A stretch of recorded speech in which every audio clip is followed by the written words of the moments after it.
इनका नाम ही है धृष्ट बुद्धि, जिसकी बुद्धि परम धृष्ट है। एक योजना बनाई, अब भी मान नहीं रहा है, अब भी देख नहीं, समझ नहीं पा रहा है कि मैं इतनी योजना बना ली तब भी बच गया, अब भी उसको मारने का प्रयत्न। क्या किया? राजा तुमने ये गलती तो की कि तुमने कर नहीं दिया 1 साल का, लेकिन इससे भी बड़ी गलती तुमने एक और की है। तो चंद्रावती का राजा बोला, क्या भाई, तुम कुंतलपुर राजा के अंतर्गत आते हो, बिना उनकी आज्ञा के और बिना उनको निमंत्रण दिए तुमने राजकुमार घोषित कैसे किया? ये राज परंपरा के विरुद्ध है। अगर उनको पता चलेगा कि तुमने उनको निमंत्रण तक नहीं दिया, उनसे पूछा तक नहीं, अरे एक विशेष राजा के नीचे जितने राजा होते हैं उन सबको अपना उत्तराधिकारी बड़े राजा से पूछ के रखना होता है, तुमने पूछा कुंतलपुर के राजा से? ये सुनते ही चंद्रावती के राजा तो घबरा गए। महाराज अब आप देख लीजिए ना बात कैसे संभलेगी। मेरे लिए बहुत मुश्किल से मुझे उत्तराधिकारी मिला है और मैं इससे बहुत प्रेम करता हूं। कहीं क्रोध में आकर के उन्होंने मना कर दिया कि इसकी राजकुमारिता निरस्त करो और हम जो कहेंगे वो राजकुमार, वो मुझसे सहन नहीं होगा, इसी को राजकुमार रहने दीजिए, आप मेरी थोड़ी सहायता कर दीजिए। मंत्री दृष्ट बुद्धि बोले, मैं तो तुम्हारा मित्र हूं ना, तुम्हारी सहायता ही करूंगा। अब एक काम करते हैं। बोले क्या? मैं एक पत्र लिखता हूं और पत्र लिख करके चंद्रहास को दूंगा, तुम मत जाना, तुम जाओगे तो राजा को क्रोध ज्यादा आएगा। और वो पत्र लेकर के चंद्रहास जाएगा कुंतलपुर, और वहां राजा के पास नहीं जाना, सीधे मेरे पुत्र माधव के पास जाना। माधव को मैं पत्र में लिख दूंगा कि वो बात पूरी संभाल लेगा, और ये जो तुमसे थोड़ा सा अपराध हुआ है इसके लिए राजा तुमको क्षमा करे। माधव से बहुत प्रेम करते हैं राजा हमारे। अब मैं तो यहाँ हूं, मुझे तो कर पूरा गिनती करवानी है, उसके बाद ही जा सकता हूं, तब तक मैं जा नहीं सकता कुंतलपुर, तो मुझे तो यहीं रहना पड़ेगा। तुम चंद्रहास को भेजो और मैं पत्र लिख देता हूं। पत्र लिखा और चंद्रहास से कहा, पत्र में लिख देता हूं, इस पे ऊपर मोहर लगाऊंगा, खुलना नहीं रास्ते में, सीधे जाके मेरे पुत्र माधव को देना। मैं क्यों पढ़ूंगा आपका पत्र, आप लिख दीजिए। पत्र में लिखा, माधव मैं तुम्हारा पिता धृष्ट बुद्धि बड़े होश और हवास में लिख रहा हूं कि जो पत्रवाहक तुम्हारे सामने पत्र लेकर के आया है ये तुम्हारा विशेष शत्रु है। इसके रूप पर आकृष्ट मत हो जाना, इसके गुण पर आकर्षित मत हो जाना, इसकी बोली चाली तुमको बहुत लुभाएगी, इसकी बातों में तुम बिल्कुल इसके चक्रव्यूह में फंस जाओगे। लेकिन पुत्र, ये तुम्हारा और तुम्हारे पिता का महान द्रोही है। बिना कोई संकोच करे और बिना मेरी प्रतीक्षा करे, बिना किसी से पूछे योजना बना करके इसको विष दे देना। नीचे अपना सिग्नेचर कर दिया धृष्ट बुद्धि, और लिख करके उस पर सील लगा दी, ऊपर स्टैंप लगा करके ऊपर लिख दिया, प्रिय माधव।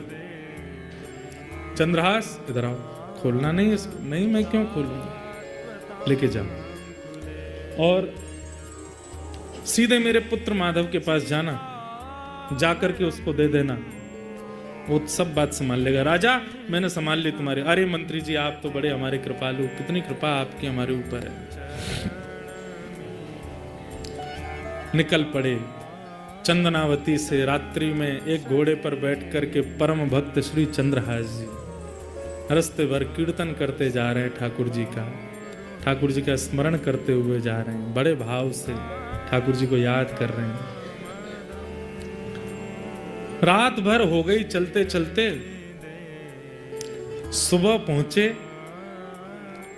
कुंतलपुर।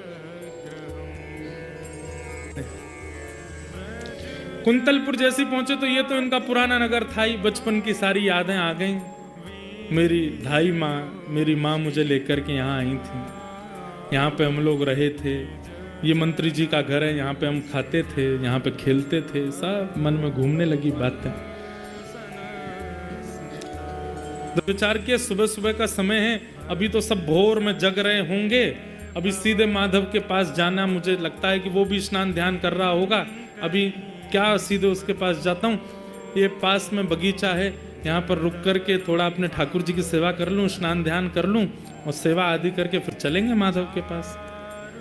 बगीचे में पहुंचे, जाके स्नान किया, सरोवर में जल लेकर के अपने मुख से ठाकुर जी निकाले, सेवा करी, सेवा आदि करके ठाकुर जी को बढ़िया प्रसाद भोग लगाया फलों का। फल पा लिए तो चंद्रहास जी रात भर सोए नहीं, घोड़ा चलाए थे तो थोड़ी थकान सी लगी उनको। अपनी पाग उतार के नीचे रखी, पाग के ही जैसे ऐसे पाग बांधते हैं तो एक पाग के छोड़ में ही वो पत्र रखा था, रख दिया। अपने हाथ के तकिया लगा करके ठाकुर जी के ऊपर एक उंगली रख के मेरे पास रहें, उस भाव से सो गए। गहरी नींद आ गई चंद्रहास जी को। चंद्रहास जी यहां गहरी नींद में सोए और आज परम पावन कोई देवी का दिवस था। उस बगीचे में देवी का मंदिर था। देवी पूजन करने के लिए विषया वहां पर आई, दृष्ट बुद्धि की। वो उस बगीचे में देवी पूजन करने के लिए आई, के साथ पुष्प चयन करते करते एक डाल हटाई तो दृष्टि पड़ी, अपने हाथ की तकिया लगाए सोए हैं चंद्रहास। परम सुंदर रूप का तो कहना ही क्या, घुंघराले केश हैं, आहा ऐसी ऐसी मुख कांति। मैंने कहा ना ये भक्त चरित्र भी है और एक बड़ी विशुद्ध प्रेम कथा भी है चंद्रहास की। जैसे ही देखा चंद्रहास की ओर, प्रेम के लक्षण प्रकट होने लगे चित्त में, नेत्रों में अश्रुपात होने लगा, हाथ पांव कांपने लगे और चित्त में ठाकुर जी का परम प्रेम प्रगाढ़ होने लगा। स्मृति आई विषया को, शायद कहीं तो देखा है ये रूप, पहले भी देखा है। सखियां सब पुष्प चयन कर रही थीं, चयन करके तुरंत विषया गई देवी मंदिर में जाकर के अर्पण कराई। बोले कि जो बाहर लेटे हैं या तो यही मेरे पति बन जाएं या ऐसा कोई पति मुझे प्राप्त हो जाए। रूप का सुंदर, उसको रूप ही चाहिए था, गुण ही चाहिए था। प्रणाम करके वापस लौट करके आई। अब तो एक झरोके में बैठ करके बस देखते रह जा रही है। वो सो रहे हैं चंद्रहास जी। देखते देखते बोले कहीं तो देखा है। थोड़ा और पास गई, कहीं से तो देखा है। और पास गई, कहीं तो देखा था। पास जाकर के देखा, लेकिन अब बड़े हो गए चंद्रहास जी तो इतने समझ में नहीं आए कौन है, कहां से, कैसे। तभी आसपास देखा क्या है तो शालिग्राम भगवान थे, उन पर एक उंगली रख करके सो रहे थे और पास में एक पगड़ी रखी है। उस पगड़ी में से वो जो पत्र था वो थोड़ा सा दृष्टिगोचर हो रहा था और उस पत्र में भी वही भाग थोड़ा सा बाहर निकला है जिस पर लिखा है प्रिय पुत्र माधव। और माधव कौन है इनका भाई? माधव, माधव के लिए पत्र, ये तो मेरा भाई है माधव। धीमे से पत्र निकाला, पत्र निकाल करके जैसे ही वो धीमे धीमे हटाई, जो मोहर लगी थी, मोहर देख के पहचान गई तो हमारे राजवंश की मोहर है। और प्रिय माधव, कहीं भाई का पत्र तो नहीं, देख तो लूं क्या है इस पत्र में। तुरंत खोल करके जैसे ही देखा, ऊपर ही लिखा था प्रिय पुत्र माधव, मैं तुम्हारा पिता धृष्ट बुद्धि। अपने पूरे होश आवाज में तुमसे कह रहा हूं कि पत्रवाहक जो तुम्हारे पास आ रहा है,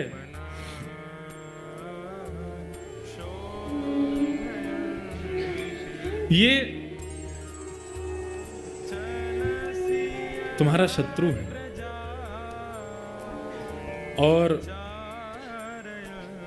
तुम बिना किसी विचार के, बिना किसी चिंतन के मेरी प्रतीक्षा मत करना, इसको विष दे देना, मेरा प्रतीक्षण मत करना। एक थोड़ी सी सुधार करने वाली बात अभी अभी याद आई। वो भाई का नाम माधव नहीं मदन था। क्या नाम था? मदन। पहले पत्र की पंक्ति देखते ही सोचा पिताजी गए हैं मेरे लिए वर ढूंढने के लिए, हो सकता है उनको वर मिल गया है और उसी वर के संकेत भाई को भेजा है। तो जहां पर लिखा था कि मदन, ये जो पत्रवाहक आया है तुम्हारा शत्रु है, तो मदन का एक अर्थ होता है कामदेव, और कामदेव यानी कि बहुत सुंदर है कामदेव। उस काम का शत्रु कौन है? उसकी सुंदरता को नष्ट करने वाले श्री कृष्ण हैं। तो मदन का शत्रु मतलब कि भाई कामदेव को भी लज्जित करने वाला जो ये पत्रवाहक सुंदर आया है, इसको तुम विष प्रदान कर देना, बिना मेरा चिंतन किए, बिना मेरी प्रतीक्षा किए इसको विष दे देना। तो विषया ने सोचा, ये पिताजी ने पत्र लिखा है भैया को बताने के लिए कि जो पत्रवाहक है ये मेरे लिए सुंदर वर है, जिसकी सुंदरता कामदेव को भी लज्जित करने वाली, और है ही इतने सुंदर हैं। पर जल्दी जल्दी में पिताजी ने विषया की जगह विष लिख दिया है। विष दे देना। पिताजी ने जल्दी जल्दी में विषया की जगह विष लिख दिया है। पर भैया के पास ये पत्र मैं लेके जाऊंगी तो बात अलग जाएगी, इनको ही जाना चाहिए, पर मैं इसको कैसे ठीक करूं? काली स्याही से लिखा है। तुरंत विषया ने एक नुकीली कुछ सीख निकाली और अपने आंखों का काजल लेकर के उस पर लगाया, सीख पर। वो संस्कृत में पूरा लिखा था, विषयस्मयी प्रदायतम। एक आ की मात्रा पीछे लगाई, एक आ की मात्रा आगे लगाई अपने आगल के आंख के अंजन से, और पत्र का पूरा अर्थ बदल गया। पत्र का अर्थ क्या हो गया कि हे प्रिय पुत्र मदन, ये जो पत्रवाहक तुम्हारे सामने आए हैं ये मदन का शत्रु है, यानी कि मदन मतलब कामदेव को भी लज्जित करने वाली इसके रूप है। तुम मेरी प्रतीक्षा मत करना, मेरे आने का चिंतन मत करना, मेरे आने की खबर मत देखना। जितना जल्दी हो सके बिना किसी से पूछे विचारे, किसी को बिना बताए तुरंत इसको विषया प्रदान कर देना, इससे विषया का ब्याह कर देना। विषया कर दिया। कहीं से कुछ गर्म सा कुछ लाई, उससे वो जो मोहर थी उसको थोड़ा पिघला करके और उसको पुनः लगा करके मोड़ मरोड़ करके फिर से पाग में धर के, और विषया बलैया लेकर के भाग गई वहां से। बढ़िया होगा। जाके भैया से बोले, भैया जल्दी तैयार हो जाओ। क्यों? कोई आ गया तो मेहमान, तैयार रहो। यहां थोड़ी देर बाद चंद्रहास जी की नींद खुली। नींद खुलने के बाद देखा सूर्य खूब ऊपर आ गए। बोले, अरे बहुत लंबा सोया मैं तो। घोड़े पर बैठे और टप टप करते पहुंच गए महाराज मंत्री दृष्ट बुद्धि के घर पर। मदन ने देखा घोड़े पर बैठ करके परम सुंदर परम प्रवीण कोई आया है। आते ही उसको देखा, बोले कहीं तो देखा, कहीं तो देखे हो तुम। कौन हो भैया? अरे मदन भैया, मुझे भूल गए।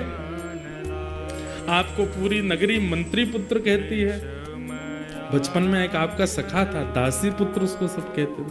अच्छा, चंद्रहास? बोले हाँ भैया चंद्रहास। अरे भैया तुम्हारे संग तो बहुत खेले हम, इधर आओ। हृदय से लगा लिया। बोले तुम तो पहचान में ही नहीं आए। बोले भैया बस सब आयु बढ़ गई, लेकिन बहुत अच्छा लगा कि आप मुझे मिल गए। अरे तुम तो बचपन में ऐसे ही रहते थे, आज बड़े सुंदर लग रहे हो, बड़े मधुर लग रहे हो। तुम्हारा रूप कांति सब बिल्कुल बढ़िया, और ये राजकीय वस्त्र पहन के कैसे, क्या खबर? चंद्रहास जी ने सब बताया। बोले ऐसे ऐसे मैं तो वहां चला गया था, वहां पर एक राजा ने मुझको गोद ले लिया और अपना राजकुमार। अरे तुम राजकुमार बन गए? बड़े बड़े पधारे भैया, बताओ कैसे आगमन हुआ?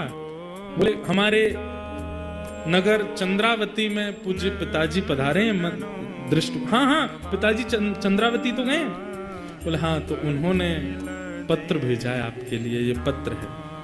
पत्र खोल करके तुरंत वो हटा करके पत्र खोल करके, प्रिय पुत्र मदन, तुम्हारे सामने जो खड़ा है पत्रवाहक, ये मदन का शत्रु है, काम को लज्जित करने वाला है।